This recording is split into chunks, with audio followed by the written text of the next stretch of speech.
फुसफुसतो आणि मग लोक त्याला काय करतात, त्याला वाईट बाजूला टाकतात हो. म्हणून ज्ञानाचाच अहंकार होतो. आपण जे काय करतो, आपल्या अंतःकरणामध्ये आपण भाव तयार करतो, त्या आत्मस्वरूपाशी एकरूप होतो. आपण सगळं काय करतो, आपण आपलं अंतःकरण शुद्ध करतो, आपण साधनानिष्ठ होतो, परमात्म्याचं चिंतन चालू करतो, आतमध्ये सातत्याने आपण चिंतन चालू ठेवतो. पण हे करता करता ते तत्व सर्व अंगामध्ये येते, आपल्याला ज्ञानही प्रगट होतो.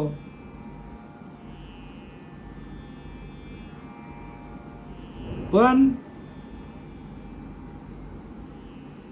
त्या ज्ञानाला आडवा पाडणारा अहंकार आपल्यामध्ये मुसमुसतो, म्हणजे आपल्या अंगामध्ये येतो आणि मग तिथंच माणसाची घसरण चालू होतो. म्हणून अहंकाराने नाडला तुका म्हणे वाया गेला हो, वाया जातो माणूस. घडी एक विश्वास धरी, घडी एक गुरगुर करी, ऐसे नाना छंद करी पिसाट जैसा. म्हणजे भुताटकी सारखा, वेळ लागलेल्या माणसासारखा तो, कारण त्याला अहंकार नाचवतो. म्हणून ज्ञानोबा सांगतात, नवल अहंकाराची गोठी. नवल अहंकाराची गोठी म्हणजे अहंकाराची गोष्ट एक नवलाईची आहे, विशेष निलगे अज्ञानाच्या पाठी. बघा, अज्ञानी लोकांच्या पाठीमागे अहंकार लागत नाही. सज्ञानाच्या झोंबे कंठी नाना संकटे नाचवी. नवल अहंकाराची गोठी, विशेष निलगे अज्ञानाच्या पाठी, सज्ञानाच्या झोंबे कंठी नाना संकटे नाचवी. काय सांगतात ज्ञानोबा? हा अहंकार काय करतो? ज्ञातेपणाचा अहंकार जो आहे, साधना करता करता आपण काय करतो, आपल्याच देहामध्ये असलेला अहंकार वाढत जातो आणि ज्ञान होतो, पण आपल्याला तो अहंकार नाचवतो. आणि म्हणून अहंकार माणसाला होता कामा नये. कित्येक माणसं आमच्या समोर फुकट गेली, ज्ञान झाला पण त्याला अहंकाराने नाचवलं.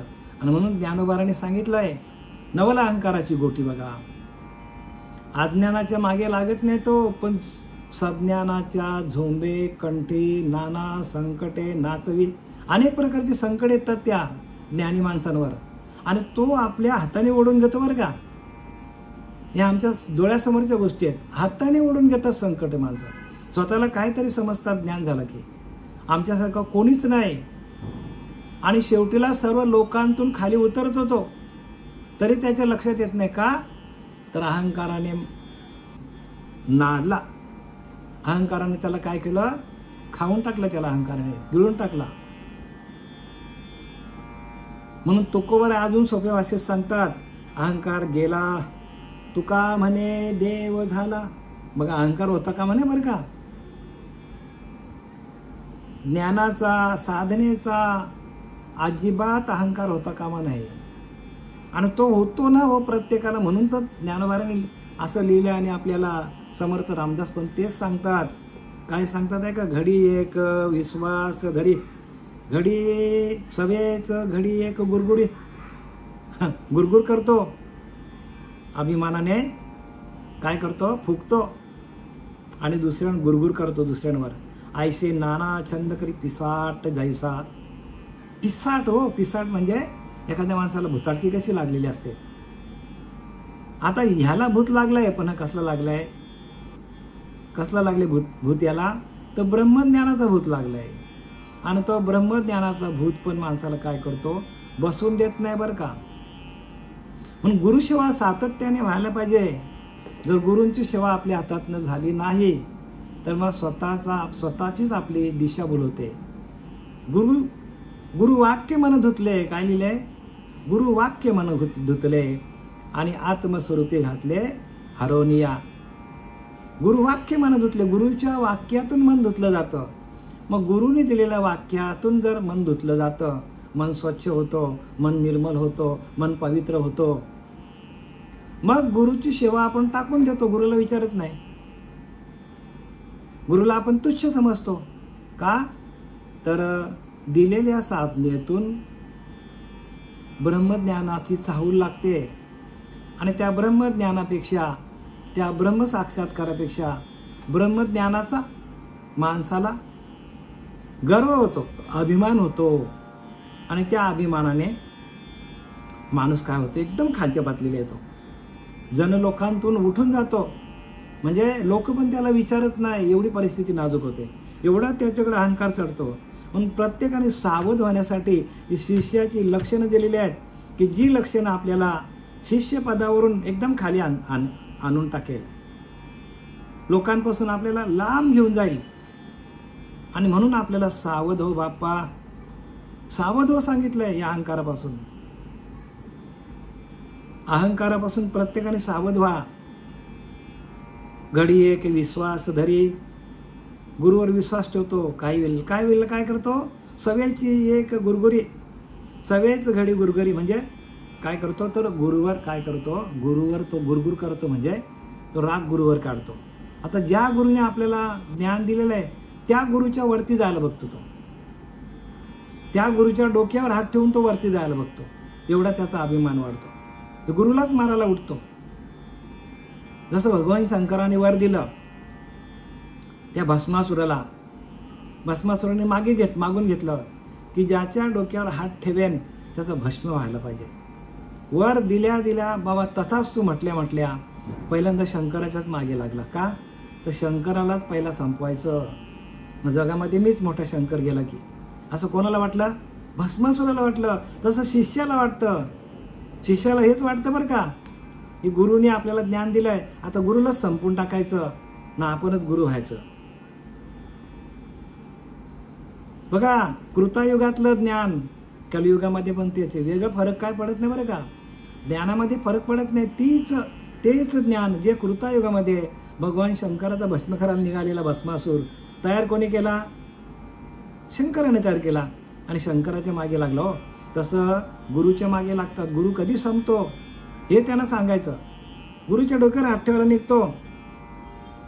असे सगळे शिष्यानं काय होतो, गर्व होतो, गर्व. आणि तो गर्व काय करतो, माणसाला रसातळाला घेऊन जातो. ज्ञानाचा गर्व बरं का, ज्ञातेपणाचा. इथे काय लिहिलंय, घडी एक अहंभाव जडे ज्ञातेपणाचा, म्हणजे ज्ञानाचा गर्व होतो माणसाला. आणि घडी एक विश्वास धरी, घडी एक गुरगुर करी, गुरुवर गुरगुर करतो. ऐसे नाना छंद करती साठ जैसा. वेड लागलेल्या माणसाप्रमाणे तो काय करतो, त्या ज्ञानाचा अभिमान होतो त्याला. काम क्रोध मद मत्सर लोभ मोह नाना विकार, अभिमान कापट्टी तिरस्कार हृदयी नांदती.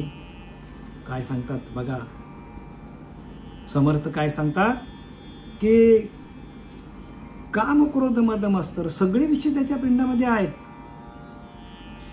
सगळे विषय, काम आहे, क्रोध आहे, लोभ आहे, मोह आहे, दंभ, संशय, चिंता, सगळे विषय त्याच्या पिंडामध्ये आहे. लोभ मोह नाना विकार, हे सगळे विकार आहेत बरं का. म्हणजे इच्छा आकांक्षा कामना भावना असूया. एखाद्याला अशी इच्छा असेल, असा मोह होईल माणसाला की आपणच सर्वज्ञ व्हावा आणि गुरुला संपून टाकावा. म्हणजे गुरुच्याच डोक्यावर पहिल्यांदा माणूस हात ठेवायला निघतो. ज्याने ज्ञान दिलंय त्यालाच पहिल्यांदा, जगामध्ये हेच चालले हो. जो माणूस ज्याला पुढे आणेल, प्रपंचामध्ये पण हीच परिस्थिती आहे. कितीतरी असे उदाहरण आहेत, आपल्याला सांगता येणार नाही. ज्या माणसाला मोठं केलं, श्रीमंत केलं, त्याच माणसाचा जीव घ्यायला ती माणसं उठतात. मग आता सांगा मला, दोस्ती कोणाशी करायची, शिष्य कोणाला करायचा. आणि म्हणून हे ज्ञान जे आहे, हे ज्ञान जे आहे ना, ते ज्ञानच माणसाला संपवतो. आणि म्हणून गुरुची सेवा सगळ्यात महत्त्वाची आहे. गुरूंची सेवा म्हणून पहिल्यांदा पूर्वीच्या काळामध्ये 12-12, 14-14 वर्ष शिष्यांना गुरु अभ्यास द्यायचे नाही. गुरु सांगायचे आधी सेवा कर माझी. आणि गुरुच्या खात्रीला उतरला, सगळा अभ्यास झाल्यानंतर गुरुच्या खात्रीला तो शिष्य जर उतराय झाला तरच त्याला ते पुढचं ज्ञान द्यायचं, नाही तर ज्ञान देत नव्हते. आता काय झालं, आता आयुष्य कमी आहे आणि कलियुग आहे आणि कलियुगामध्ये प्रत्येक माणूस भरकटलेला आहे. तर गुरुंना असं वाटतं की लवकर लवकर ज्ञान दिलं तर लवकर लवकर पुढे जातील आपले शिष्य, पण तसं नाही. प्रत्येक ठिकाणी हीच उणीव भासते की एकदा का शिष्याला ज्ञान दिला का तो स्वतंत्र दुसरा बिराड मानतो आणि गुरूंची सेवा करायला राहत नाही. आणि परंपरेचं ज्ञान आहे, परंपरा चालवत नाही, परंपरा बंद करून टाकतात आणि आपलीच दुकाने मांडतात लोक. हे ज्ञान कसं आहे? परंपरेचं ज्ञान. आदिनाथ गुरु सकळ सिद्धांचा मच्छिंद्र तयाचा मुख्य शिष्य मच्छिंद्र आणि बौद्ध गोरक्षाशी केला. गोरक्षवरला गहिनी प्रती गहिनी प्रसादे निवृत्ती दातारा ज्ञानदेव सार चोजविले. ज्ञानोबाऱ्यांपर्यंत आलंय आणि ते ज्ञान आपल्यापर्यंत आलेलं आहे. अभिमान कापट्टी तिरस्कार हृदयावर नांदते आणि त्या माणसाच्या हृदयामध्ये अभिमान, बघा अभिमान येतो आणि कपटीपणा येतो. बघा स्पष्ट लिहिले रामदास स्वामींनी. हे सर्व शिष्याची लक्षणे बरं का. शिष्य कसे असतात बघा. म्हणजे शिष्याकडं ज्ञानानंतर अहंकार येतो, देहाचा अभिमान वाढतो, कपटी बनतो, तिरस्कारी बनतो आणि या सगळ्या गोष्टी त्याच्या हृदयामध्ये नांदतात असं समर्थाने लिहिलंय. परत वाचतो ऐका. काम क्रोध मदमस्तर लोभ मोह नाना विकार, हे विकार त्याच्याकडे आहेतच. आणि परत सांगतात समर्थ रामदास, अभिमान कापट्य तिरस्कार. शिष्याकडे अभिमान असतो ज्ञातेपणाचा, कपटीपणा असतो. सगळे जेवढे शिष्य आहेत ना त्या शिष्यांकडे हे भाव तयार होतात आणि म्हणून समर्थांनी लिहिलंय. म्हणून तर ह्या आनंद संप्रदायामध्ये ही परिस्थिती निर्माण झालेली आहे की आपल्याला नाम दिल्यानंतर प्रत्येक माणसाला गर्व होतो. अज्ञानी माणसाला गर्व नाही होत बरं का. अज्ञानी माणसाचा अज्ञान प्रबल वाढत वाढत वाढत जातो आणि तो अज्ञानामध्येच मरतो. आणि ज्ञानी माणसाचा ज्ञान वाढतो पण तो त्याच्याकडे अभिमान वाढतो आणि अभिमान वाढता वाढता वाढता वाढता तो अभिमानामध्येच काय करतो, अभिमानामध्येच तो वाया जातो, मरतो शेवटपर्यंत, पण अभिमान जात नाही. सगळ्यात घातकी आपल्याला असेल, प्रत्येक साधकाला सगळ्यात घात करणारा एकमेव शत्रू असेल तर तो आहे अभिमान. अभिमान उठे मस्तर, मस्तर ये तिरस्कार, पुढे क्रोधाचा विकार प्रबळे बला, ऐसा अंतरी नासला, काम क्रोधे खवलला, अहंभावे पालटला प्रत्यक्ष दिसे. समर्थ रामदास सांगतात बरं का पहिल्याच मंगलाचरणमध्ये. अभिमाने उठे मस्तर, अभिमानाला त्याला मस्तर करतो, गुरूंचा मस्तर करतो. अभिमाने उठे मस्तर, मस्तर ये तिरस्कार, आणि तिरस्कार करून टाकतो. रोज गुरुचा दर्शन घेणारा माणूस त्याच्याकडे ज्ञानाचा त्याला गर्व झाला तो गुरूंचा तोंड पण बघायला तयार नाही. आणि पुढे क्रोधाचा विकार प्रबळे बळे, क्रोध वाढत जातो, तो विकार आहे, त्या क्रोधाच्या विकारामध्ये तो जातो. ऐसा अंतरी नासला, आतमध्ये नाश होतो त्याचा, आतमध्येच तो काय करतो, स्वतःचा नाश करून घेतो अभिमानामुळे. ऐसा अंतरी नासला, काम क्रोधे खवळला, बघा कामाने न क्रोधाने खवळून निघतो. अहंभावे पालटला, प्रत्यक्ष आपल्याला दिसतो. आणि आम्हाला तर गुरुपद दिलेलं आहे, अधिकार दिलेला, आम्हाला सगळ्याच शिष्यांचा असा अनुभव येतो की ज्ञान झाला नाही झालं त्याला एवढा अभिमान येतो, गुरुच्या पुढे जायला बघतो. आम्ही बाबांकडे जातो, एक शब्द मुखातून कधीच काढायचो ना. 3.5 वर्ष आम्ही गेलो, एक शब्द पण मुखातून नाही काढला. जे ऐकतील ते सांगतील ते ऐकायचं, साधना करायची, घरी काहीच बोलायचं नाही, तरच आपल्याला ज्ञान होणार आहे. गुरुच्या मुखातून जे महावाक्य निघेल, जे वाक्य निघेल, सद्गुरु वचन हृदयी धरे, तोच मोक्षाचा अधिकारी. काय लिहिले, मोक्ष कोणाला मिळेल, सद्गुरु वचन हृदयी धरे. गुरुने दिलेलं वचन हृदयामध्ये धरला तरच आपल्याला मोक्ष मिळेल, तोच मोक्षाचा अधिकारी. बघा आणि पुढे सांगतात, श्रवण मनन केलेची करी अति आदरे. श्रवण करा. गुरुच्या मुखातून जे वाक्य निघतील त्याचा श्रवण करा आणि त्याचं मनन करा. ऐकून झालं की त्याचं मन दिवसभर मनन करा, मंथन करा ना. दिवसभर काय करा, रवंत करा. जशी गाय कशी रवंत करते, गोठ्यातला बैल कसा रवंत करतो, म्हैस कशी रवंत करतो, तसं रवंत करा.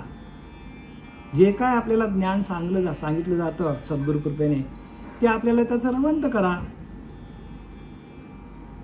त्याचं मनन करा. रवंत म्हणजे मनन करा, मनन. आणि मनने कले सारासार विचार. आणि मननातून सार काय असार काय हे आपल्याला कळतं. किंवा मननातून आपल्याला काय होतं, चांगलं काय वाईट का आपल्याला कळतं. मननातून काय होतं, आपल्याला मनन करता करता करता करता त्या आत्मस्वरूपाशी आपल्याला एकरूप होता येतो. आणि हे जे काय आपल्याला संतांनी जे काय ज्ञान सांगितले आहे ते आपल्याला कळायला लागतो. आपल्या आतमध्येच तो भाव तयार होतो. अहंकार आणि देहपांग, अनाचार आणि विषय संग, संसार प्रपंच उद्वेग अंतरी वसे. अंतकरणामध्ये काय काय आहे तर अहंकार आहे आणि देहपांग आहे, देहाचा अभिमान आहे. अनाचार आणि विषय संग. अनाचार, आचार काय आहे, आचार नाही त्यांच्याकडे. अनाचार म्हणजे आपल्या जो आचार आहे तो जास्त आहे, म्हणजे वाईट आचार जास्त आहेत, चांगला आचार कमी आहेत. आणि पुढे लिहिले विषय संग, विषयांचा संघ आपल्या आतमध्येच आहे. संसार प्रपंच उद्वेग, संसारामध्ये संसाराचा उद्वेग आहे, उद्वेग. प्रत्येक माणसाला संसाराचा उद्वेग आहे. अंतरी वसे, आतमध्ये त्याच्या बसलेला आहे. दीर्घसूत्री, कृतज्ञ, पापी, कुकर्मी, कुतर्की, विकल्पी, अभक्त, अभाव, शीघ्रकोपी, निष्ठुर, परघातक. तो काम करण्यात दिरंगाई करतो. काय करतो तो, काम करण्यात दिरंगाई करतो, म्हणजे आळशीपणा आलेला आहे त्याचा. तो कृतज्ञ आहे, कृतज्ञ नाही बरं का, कृतघ्न आहे. आणि पापी आहे, कुकर्मी आहे, म्हणजेच भ्रष्ट कर्मे करणार आहे. प्रत्येक माणूस भ्रष्ट कर्म करण्यामध्ये निपुण आहे. भलतेच तर्क करणार आहे आणि अनेक तर्क करतात, तर्कावर तर्क. पण गुरूंचं ऐकत नाही. गुरु दाविल या वाटा, गुरु जो वाट दाखवेल त्या वाटेत जावं लागेल. गुरु दाविल या वाटा, येऊनी विवेक हे तीर्थतटा, धुवनी मलकटा बुद्धीचा त्याने. आपल्या बुद्धीवरती आलेला मन विक्षेप आवरून धुता यायला पाहिजे, त्यासाठी गुरु आहेत. गुरु वाक्य मन धुतले लिहिले की नाही, गुरुच्या वाक्यातून मन धुतलं जातं. गुरुचं वाक्य आपण काय करायला पाहिजे, सातत्याने ते महावाक्य, जे महावाक्य आपल्याला दिलेलं असतं त्याचं आपण चिंतन करायला पाहिजे. आणि प्रत्येक गोष्टी संशय काढणारा, प्रत्येक गोष्टीमध्ये त्याला संशय येतो. बघा विषय कोणाची आहे, साधकाची अशी अवस्था दाखवली आहे. प्रत्येक गोष्टीमध्ये त्याच्याकडे संशय निर्माण होतो. आणि संशय काय करतो माणसाला, संशय माणसाला काय करतो, धुळीला मिळवतो, धुळीला. म्हणून संशय आणि थोर अनेक नाही पाप घोर, जो विनाशाशी वांगूर जैसा. ज्ञानोबाला सांगतात संशयावनी थोर अनेक नाही पाप घोर. बघा, गुरु केल्यानंतर अजिबात संशय घ्यायचा नाही. संशयावनी थोर अनेक नाही पाप घोर, सगळ्यात मोठा पाप आहे संशय. जो विनाशाशी वांगूर जैसा, स्वतःचा नाश करण्यासाठी जाळा आहे, जाळा. वांगूर म्हणजे जाळा आहे. एखाद्या हरणीला कसा अडकवायचा जाळा असतो, एखाद्या कबुतरांना अडकवायचा जाळा कसा, जाळा आहे तो. म्हणून काय करायला पाहिजे की अजिबात आपण संशय धरायला नाही पाहिजे. जराही संशयाला गुरुबद्दल तर गेला म्हणजे स्वतःचा नाश करतो त्याच्याने. तसाच तो अभक्त म्हणजे भक्तिहीन, भावहीन, शीघ्रकोपी, निष्ठुर, परघातकी असतो. बघा कसा होतो तो, शीघ्रकोपी होतो, निष्ठुर होतो, दया माया नाही त्याच्याकडे. शीघ्रकोपी, ताबडतोब कोपला जातो. भावहीन, तो भावच नसतो त्याच्याकडे, सोमभाव नसतोच. आणि भक्तिहीन भक्ती पण नाही त्याच्याकडे, अभक्त. एवढी सगळी लक्षणं कुठे सांगितली आपल्याला? कुठे सांगितली? साधकाच्या ठिकाणी सांगितली. आणि एवढी सगळी लक्षणं आपल्याला साधकांनी आपल्याला स्वतःहून ती घालवायला पाहिजे. स्वतःहून प्रयत्न करा. स्वतःहून आपल्याला ही सर्व लक्षणं जी दिलेली आहेत समर्थांनी, ती सगळी लक्षणं आपल्याला अभ्यास करून ह्या लक्षणं जी आपल्याला आपल्या साधनेला, आपल्या भक्तीला, आपल्या गुरुभक्तीला जी लक्षणं आडवी येतील ते आपल्याला प्रत्येक साधकाला स्वतःलाच बाजूला करावे लागतील. अभ्यास करून गुरुची आज्ञेचं पालन करून करावे लागतील. जर गुरुच्या आज्ञेचं पालन केलं नाही तर मग येथे कोणाचे बा काय गेले, ज्याचे त्याने अनहित केले. आपलाच अनहित आपल्या हाताने करतो आपण. प्रत्येकाने सावध व्हायला पाहिजे. आणि सावधता जर आपण पाळली नाही तर मग आपलं नुकसान आहे. किती नुकसान आहे आम्ही सांगू शकत नाही. ज्याची त्याने करावी बलकट बुद्धी. आपणच आपली बलकट बुद्धी करायची बरं का. आपल्याला कोणी सांगायला येणार? ज्याच्या त्याने कराव्या बलकट बुद्धी. हृदय शून्य आणि आळशी, अविवेकी आणि अविश्वासी, आधीरा विचारी संध्याशी दृढ धरता.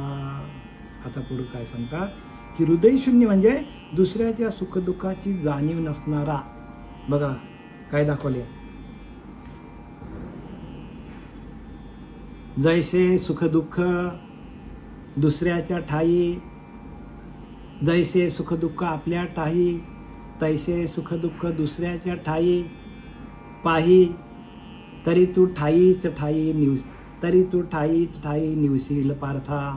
अरे पार्था, आपल्याकडे जे दुःख आहे तेच दुःख तू दुसऱ्यामध्ये बघितलं तरच तू शांत होशील. जैसे सुखदुःख आपल्या ठाई, जसं सुखदुःख आपल्याला होतात तसंच ते दुसऱ्याला पण होतात. तरीच तू ठाईच्या ठाई निवसील पार्था, तरच तू शांत होशील. आणि तुझ्याकडे सुख दुःख आहेत त्याची तुलाच जाणीव आणि तू दुसऱ्यांना अजून दुःख देशील तर मग शीघ्रकोपी होशील आणि त्याच्याने तुझाच नुकसान होईल असं अर्जुनाला सांगतात. हृदय शून्य आणि आळशी. बघा शिष्य कसा आहे? हृदय शून्य म्हणजे हृदयामध्ये भावच नाही. हृदयामध्ये भावच नाही हो. नामाचा भाव नाही, भक्तीचा भाव नाही. हृदय शून्य. नामाचा भाव नाही, भक्तीचा भाव नाही, विवेकाचा भाव नाही, वैराग्य नाही, त्याग नाही, भक्ती नाही. मग असा शिष्य काय कामाचा आहे का? असा शिष्य काहीच कामाचा नाही सांगितलंय. म्हणून काय सांगतात की हृदय शून्य आणि आळशी, अविवेकी आणि अविश्वासी. विवेक पण नाही त्याच्याकडं, विश्वास पण नाही. गुरुने जे काय अभ्यास दिलाय त्याच्यावरती पण नाही विश्वास. बघा कित्येक साधक असे फुकट गेले आमच्या समोर.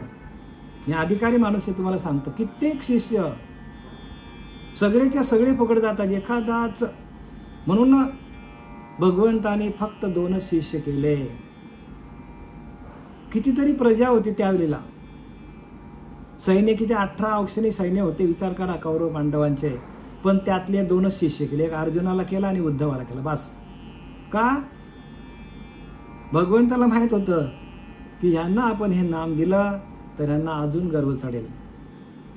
आणि शेवटीला भागवत वाचा. भागवतामध्ये भगवंताला चिंता लागते. अरे बापरे, आपण जर कौरवांना असे सोडले तर परत माझा आता जायचा वेळ झालेला, म्हणजे अवतार संपलेला आहे. भगवंत सांगतो माझा अवतार संपला, आता संपत आलेला आहे. आणि जर हे कौरव असेच जिवंत राहिले तर मला परत अवतार धारण करून यावं लागेल. म्हणून संपूर्ण कौरवांचा नायनाट करून टाकला हो भगवंताने. वाचा तुम्ही नाथ भागवत वाचा. त्याच्यामध्ये स्पष्टपणे भगवंताने लिहिलंय की जर मी यांना असे सोडले, यांचा नायनाट केला नाही, म्हणून द्वारका पण त्यांनी बुडवून टाकली. विचार करा, काहीच ठेवलं नाही. कारण ती एवढे हे झाले, उत्तम एवढे झाले होते, माजले होते ते. खूप अभिमान वाढला होता त्यांच्याकडे. आणि म्हणून भगवंताला अवतार धारण करून यावं लागलं. आणि भगवंत सांगतो मला परत अवतार धारण करायचं नाही आहे. आता कलियुगाला सुरुवात होणार आहे, म्हणून संपूर्ण कौरवांना संपुष्टात आणले भगवंतानी. आणि मग आपला निजधामाला निघून गेले, आपल्या आपल्या मार्गाला गेले भगवंत. का तर हे सगळं हीच अवस्था आहे ना. अविवेकी अविश्वासी. बघा शिष्य कसे आहेत, अविवेकी आणि अविश्वासी म्हणजे गुरुवर विश्वास नाही. अभक्त अभाव शीघ्र कोपी निष्ठुर निष्ठुर परघातक.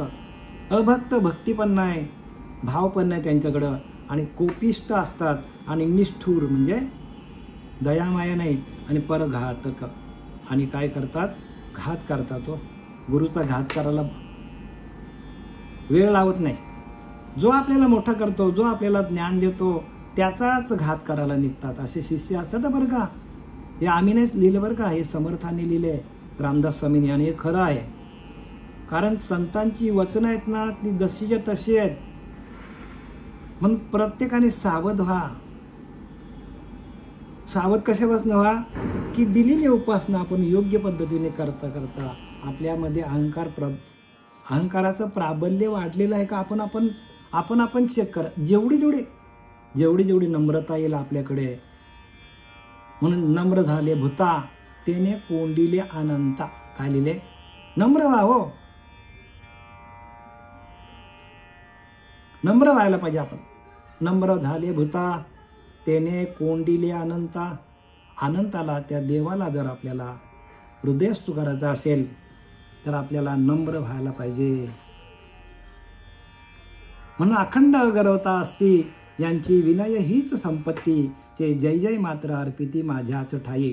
ज्ञानवरा सांगतात 9व्या अध्यायामध्ये, अखंड अगरवता असती जयांची विनय हीच संपत्ती. बघा नम्रता हीच संपत्ती आहे. अखंड अगरवता असती, अखंड जराही गर्व करत नाही, ज्ञानावर नाही, कशावरच गर्व करत नाही, संपत्तीवर नाही, ज्ञानावर नाही.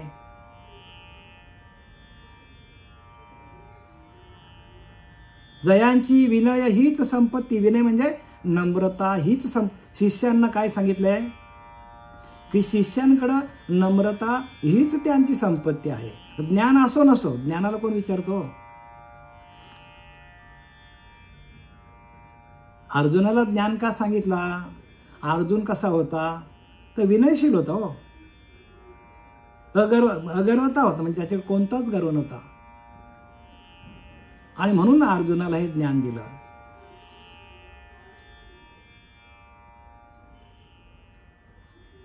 ज्ञान कोणाला मिळतो, जो नम्रतेने वागतो, ज्याच्याकडे नम्रता आहे, ज्याच्याकडे सहनशीलता आहे, ज्याच्याकडे साधना करण्याची शक्ती आहे, जो सातत्याने गुरुचं चिंतन करतो, गुरूंच्या प्रत्येक शब्दावर विश्वास ठेवतो,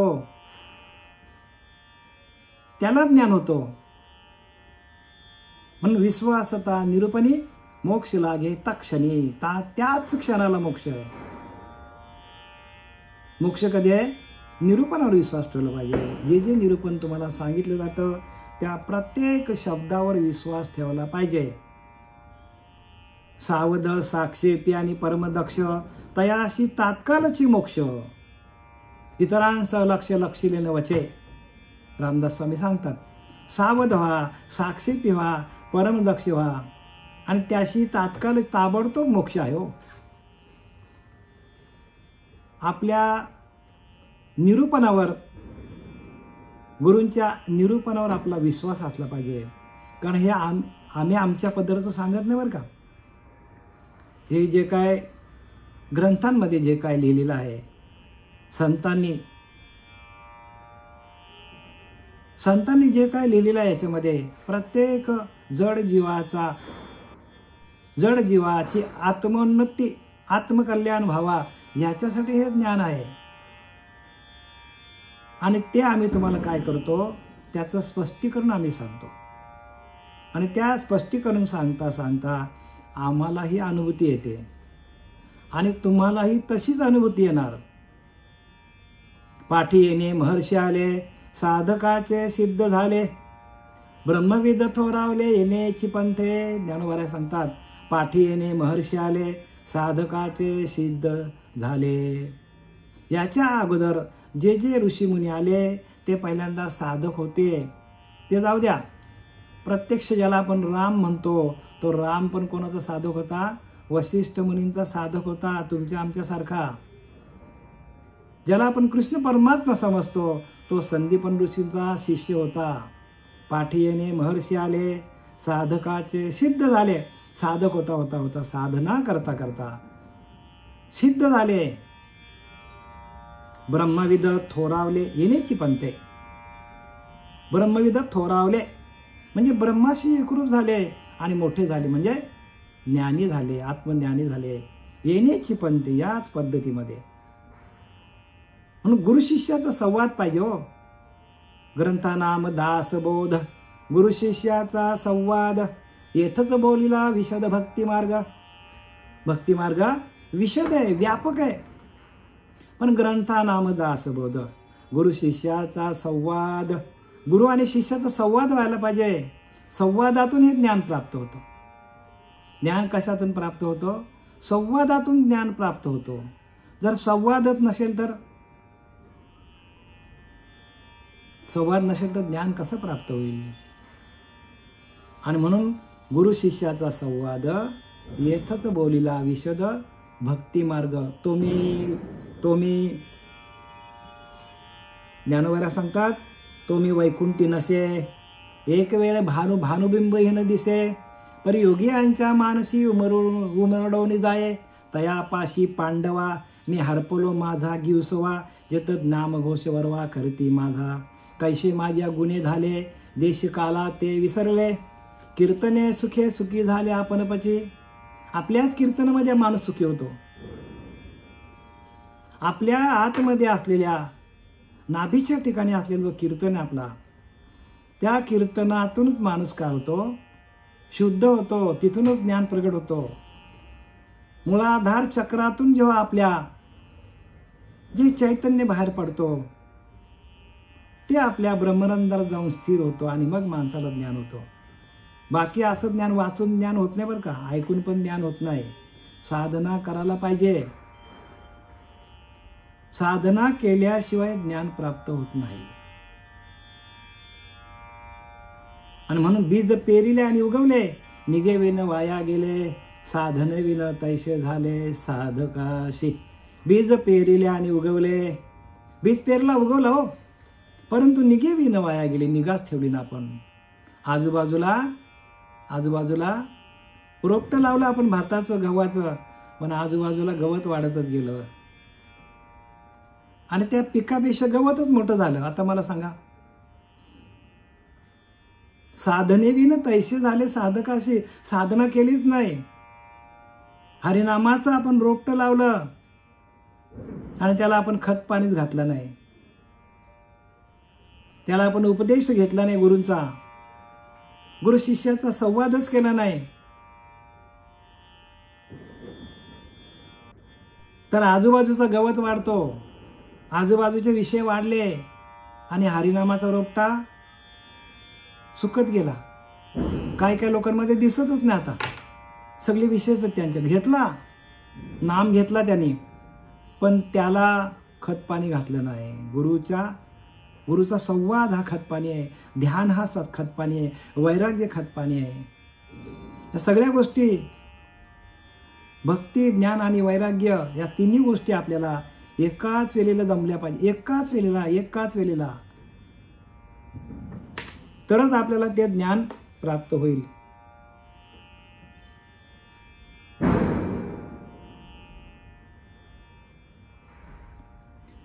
हृदय शून्याने आळशी, अविवेकी आणि अविचारी, अधीर अविचारी संध्याशी दृढ वार्ता. संदेह वाढतच गेला. त्या शिष्याचा संदेह वाढतच गेला. आशा, ममता, तृष्णा, कल्पना, बघा केवढ्या या डखीने सगळे बरं का. हे आपल्याला काय करतात? हे आपल्या काय करतात? आपल्याला आपल्या हृदयाचा, आपल्या अंतःकरणाचा ताबा घेतात आणि ह्यांना बाजूला काढण्यासाठी आपल्याला साधना करायची. साधना कशाला करायची? आशा, ममता, आकांक्षा, कामना, भावना, असूया, ईर्ष्या या सगळ्या बाजूला काढायचे आपल्याला. आणि ते फक्त हरिनामाचं शस्त्र आहे. ज्ञानदेव म्हणे हरिनामाचं शस्त्र. आणि तो शस्त्र तुम्हाला चालवता यायला पाहिजे. ज्याने यमकुल गोत्रवर्जी येले. यमाच्या तावडीतून आपल्याला सुटका करण्यासाठी एकमेव साधन कोणतं असेल? ज्ञानदेव म्हणे हरिनामाचे शस्त्र. आणि तो शस्त्र तुम्हाला चालवता यायला पाहिजे. शस्त्र म्हणजे नाम बरं का. नाम तुम्हाला चालवता यायला. नामाशिवाय नाही. नामाशिवाय कोणालाही ज्ञान प्राप्त होणार नाही. नाम घेतलं म्हणून तुकोबाला असं तर नाम घेता राहू नका, पुढे जामीन आहे तुका. तुकाराम महाराज सांगतो मी जामीन राहतो. कुठल्याही कोर्टात गेलो तर मी तुम्हाला सोडवेन, पण तुम्ही नाम घेता राहू नका. आशा ममता तृष्णा कल्पना कुबुद्धी दुर्वृत्ती दुर्वासना अल्पबुद्धी विषय वासना हृदय वसे. हृदयामध्ये काय काय बसतं बघा. आपल्या हृदयामध्ये काय काय या सगळ्या डकीने आहेत. आपल्याला काय करतात अधोगतीला घेऊन जाण्यासाठी आपल्याच अंतःकरणाचा ठाव घेतात. आशा काय करते माणसाला? आशेवर ठेवते. ममता बघा, आपण काय करतो? प्रपंचावर ममता लावतो. आणि ती ममता जर आपल्यातनं निघाली नाही, तशीच राहिली शेवटीला, तर आपल्याला अधोगतीला गेल्याशिवाय पर्याय नाही. तृष्णा, कामाची तृष्णा, क्रोधाची तृष्णा, लोभाची तृष्णा, मोहाची, सगळ्या तृष्णा आहेत या तहान. ही तहान आहे ना, ही शेवटपर्यंत जात नाही माणसाची. आणि ही जावी, ही तृष्णा निघून जावी आपल्या पिंडातनं किंवा शांत व्हावी, याच्यासाठी साधना करायची. आणि म्हणून साधन रूपी भक्तीच्या युक्ती आहेत. युक्तीने जावं लागेल. आणि ती युक्ती कोणाकडे आहे? तर त्या तत्वदर्शी गुरुकडे. म्हणून तत्वदर्शी गुरूंना शरण जायला पाहिजे. कल्पना काय करते? कल्पनाच आपली वाट लावते. कल्पना जाई सांडे तैची घा परमार्थ घडे. कल्पना टाकता यायला पाहिजे. कल्पना आपल्या मनामध्ये आली, या सर्वांची मुळं ते कल्पनाच केवळ हिचे केल्या निर्मूल ब्रह्मप्राप्ती. सरळ रामदास स्वामी लिहिले, सर्वांची मुळं ते कल्पनाच केवळ हिचे केल्या निर्मूल ब्रह्मप्राप्ती. हिला आपण मुळा सगळं घालवली कल्पनेला, तर आपल्याला ब्रह्माची प्राप्ती तिथल्या तिथेच ह्याच देहामध्ये ब्रह्मप्राप्ती आपल्याला. पण कल्पना थांबत नाही ना. कल्पना जाई सांडे तैची घा संन्यासी योग घडे, ज्ञानोबा सांगतात. कल्पनेपासून कल्पीला ठेवा, तेने पडे गोवा नेणे हरी, नाथ बाबा सांगतात. ही कल्पना जायला पाहिजे. कल्पनेपासून कल्पीला ठेवा, तेने पडे गोवा नेणे हरी. आपल्याला गोवते ते, आणि हरीची ओळख पटवून देत नाही आपल्याला. ही कल्पना काय केला? हिची केली या निर्मूलन ब्रह्मप्राप्ती. हिला जर मुला सगळं आपण खरून टाकले, तर ब्रह्माची प्राप्ती जागच्या जागेवरच आहे. कुतर्की दुर्वृत्ती बघा, कुबुद्धी माणसाकडे बुद्धी आहे, पण कुबुद्धी आहे, सुबुद्धी नाही. आणि दुर्वृत्ती, दुर्वासना, दुराचार, म्हणून दुराचार करतो, दुर्वासना आहे. अल्पबुद्धी आहे, बुद्धी आहे पण ती अल्प, व्यापक नाही. आणि विषय कामना कुठे? हृदय वसे. हृदयामध्ये हे सगळे भरलेले आहेत. जसेच्या तसे सगळे विषय हृदयामध्ये आपले आहेत. मग मला सांगा, एवढे आपल्या पिंडामध्ये विषय आपले भरलेले आहेत, आपल्याला यांच्यापासून सुटका आहे का हो? म्हणून विषयजनित जे सुख तेथेच आहे परमदुःख. पूर्वी सुख अंती दुःख नेमस्त आहे, गळ गेलिता गोड वाटे, ओढून घेता घसा फाटे. विषयजनित जे सुख, विषयामध्ये सुख वाटतं आपल्याला भोगताना, मग तेथेच आहे परमदुःख. तिथेच दुःख आहे, विषयांमध्येच दुःख आहे. पूर्वी सुख अंती दुःख नेमस्त आहे. भोगताना माणसाला सुख वाटतं, पण नंतर शेवटच्या वेळेला त्याची जेव्हा बिले येतात जेव्हा विषयांची, तेव्हा माणसाला खूप दुःख होतो, यातना होतात, वेदना होतात. माणूस काय करतो? तडफडून पाय खोदडून माणूस मरतो. एवढी माणसाची अवस्था आहे. आणि विषय आहेत ना, हे विषयच आपल्याला काय करतात, 84ला घेतल्याशिवाय, ऐनाच्या बैनानं 84ला घेतल्याशिवाय विषयांनी पण केलेलं आहे की प्रत्येक जीवाला मी वापरून घेईन, प्रत्येक जीवाला मी प्रत्येक योनीमध्ये वापरेन. फक्त मनुष्य योनीमध्ये आल्यानंतर आपल्याला काय आहे, प्रत्येक माणसाला बुद्धी आहे, बुद्धी, आणि त्या बुद्धीच्या माध्यमातून आपण देवाला प्राप्त करणं हे मुख्य कार्य आपल्याला ह्या मनुष्य देहाला येऊन भगवंतानेच दिलेलं आहे. म्हणून बुद्धीचे वैभव अन्य नाही दुजे, एका केशीराजे सकळ सिद्धी. ज्ञानोबा सांगतात आपल्याला हरिपाठामध्ये, बुद्धीचे वैभव अन्य नाही दुजे. बुद्धीचं दुसरं वैभवच नाही, हेच वैभव आहे. पैसा कमवणं, काय प्रॉपर्टी कमवणं, पैसा कमवणं, सत्ता कमवणं, हे बुद्धीचं वैभव नाही सांगितलं. वैभव कोणतं सांगितलं, अन्य नाही दुजे, एका केशव राजे सकळ सिद्धी. एका देवाला प्राप्त करणं, एका परब्रह्म तत्वाशी एकरूप होणं, हे बुद्धीचं वैभव आहे. आणि ते वैभव आपल्या या मनुष्य देहाला येऊन आपल्याला प्राप्त करायचं. एका केशव राजे सकळ सिद्धी, सगळ्या सिद्धी आपल्या हातात येतील. मग बुद्धी आपल्याला वापरता यायला पाहिजे, बुद्धी आपली शार्प असली पाहिजे. बुद्धी काय असायला पाहिजे, हा त्याचीच बुद्धी शार्प असते की जो आपल्याला स्वतःला परब्रह्म समजतो, त्याचीच बुद्धी शार्प असते बरं का. आपणच परब्रह्म आहोत असा ज्याचा भाव तयार झाला, देव दुरी नाही तयार, देव लांब नाही आहे. पण आपण असा भाव तयार करतच ना, आपण देव वेगळा आणि मी वेगळा. मी देवाची पूजा करतो आणि देव वेगळा, अशी जर आपली अवस्था झाली तर आपल्याला आयुष्यात ज्ञान होणार नाही. आपणच परब्रह्म आहोत असा तुमचा भाव तयार व्हायला पाहिजे प्रत्येकाचा. आणि म्हणून तो साधनानिष्ठ का व्हावा माणूस, साधनानिष्ठ का व्हावा, तर साधना करता करता जे आपल्याला 6 बाजूला झाले की जो आपल्या आतमध्ये स्वयंभू धन आहे तो आपल्याकडे प्रगट व्हायला पाहिजे. स्वयंभू धन बरं का. आणि तो धन कुठला आहे, आत्मानंद, आत्मसुख, आत्मलाभ.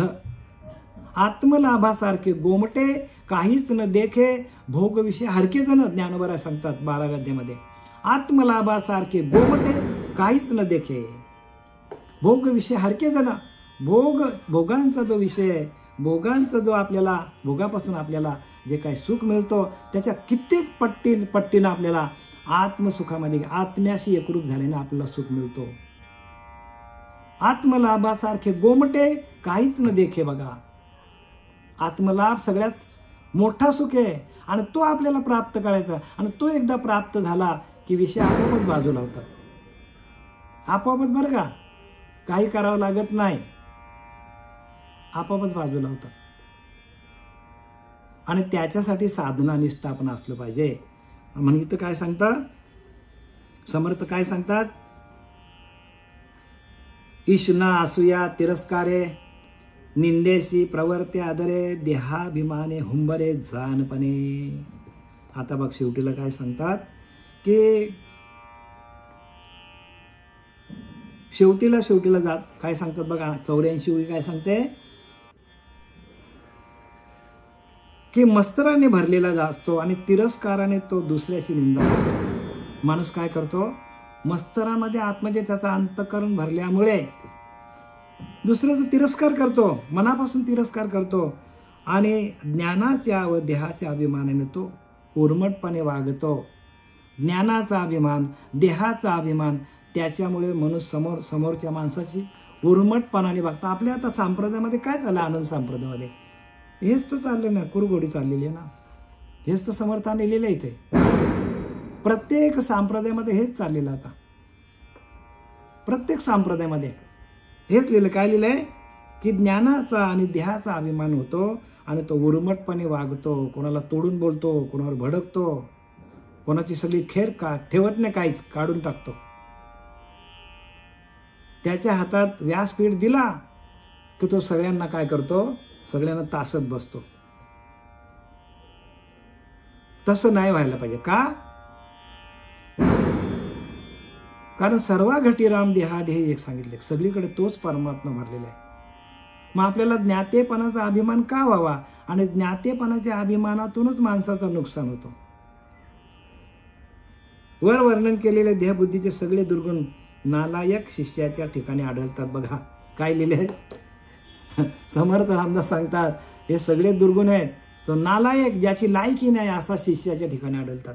आणि असा शिष्य नालायक समजावा असं लिहिलंय समर्थ रामदास. हे ज्यांच्याकडे हे गुण आहेत, दुर्गुण आहेत, हे ज्या आता वरच्या 7-8 ओव्यामध्ये समर्थ रामदासांनी सांगितलं आपल्याला, हे दुर्गुण आहेत, हे सद्गुण नाहीत.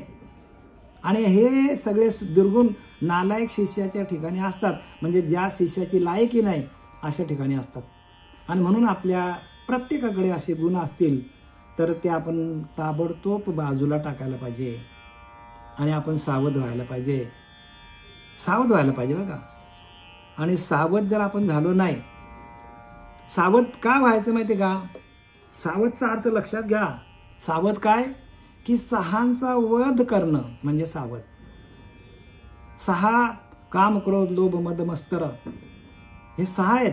या 6 आपल्याला वध करता यायला पाहिजे, म्हणजे 6 आपल्याला नाश करता यायला पाहिजे, 6 आपल्याला वध करता यायला पाहिजे. आणि तो वध कशाने होतो? तर आपल्याला जे काय आपल्याला नामाचा जो का आपल्याला साधना दिलेली आहे, त्या साधनेतून आपल्याला आपल्या अंतःकरणामध्ये शिथिलता येते, शांतता येते, शांती नांदायला येतो, आपल्याकडे आत्मसुख वाढतो, आत्मानंद वाढतो, देहाकडे सुख माणसाला बघायला मिळतो, देह शांत होऊन जातो. आणि एकदा का देह शांत झाला की देहामधले विषय पण काय होतात? शांत होतात. आणि ते शांत करण्याचं साधन जे आहे, आणि ते साधन जे आहे ते कशामध्ये आहे? ते नामामध्ये. म्हणून नामापरते तत्व नाहिरे अन्यथा वाया निखपंथा जाशील धनी. नामापरते तत्व म्हणजे नाम हे कसं आहे? तत्वरूपाने आहे. ते त्याच्यापेक्षा दुसरा उपाय काहीच नाही असं ज्ञानोबा सांगतात. नामापरते तत्व नाहिरे अन्यथा, उपायच दुसरा काही नाही. नामच घेऊन तुम्हाला ध्यान करावं लागेल.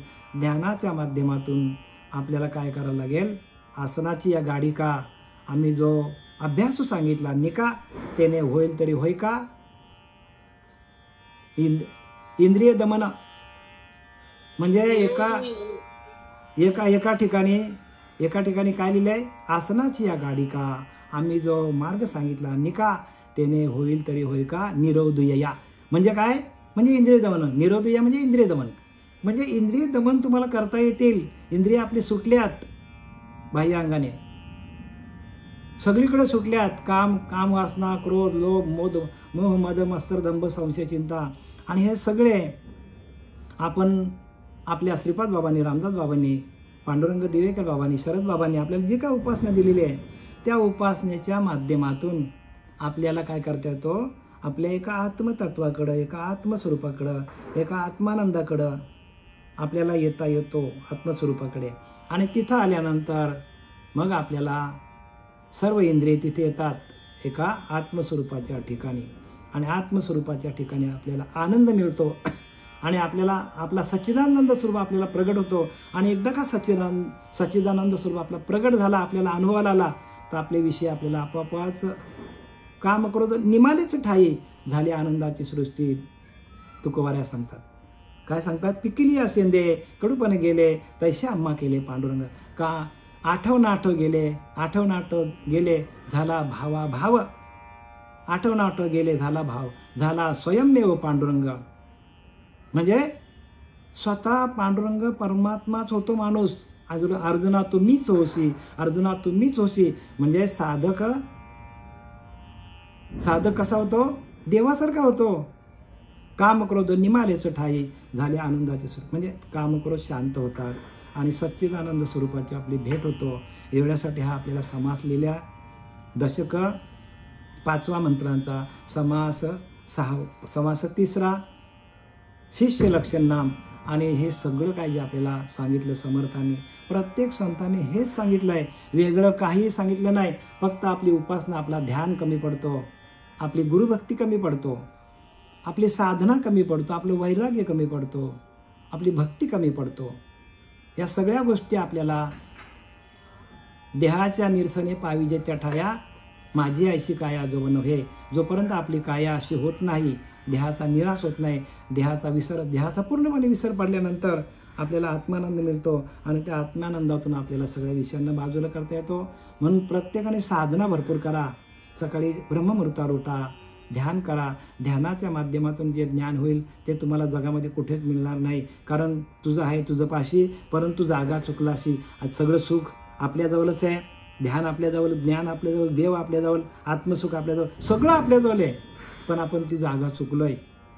झालेली सेवा आपले सच्चिदानंद सद्गुरू श्रीपाद बाबा, रामदास बाबा, नारायण बाबा, नाना बाबा, पांडुरंग देवेकर बाबा, शरद बाबा, आमचे गजानन महाराज यांच्या चरणी समर्पित करत आहे. कुंडलिकावर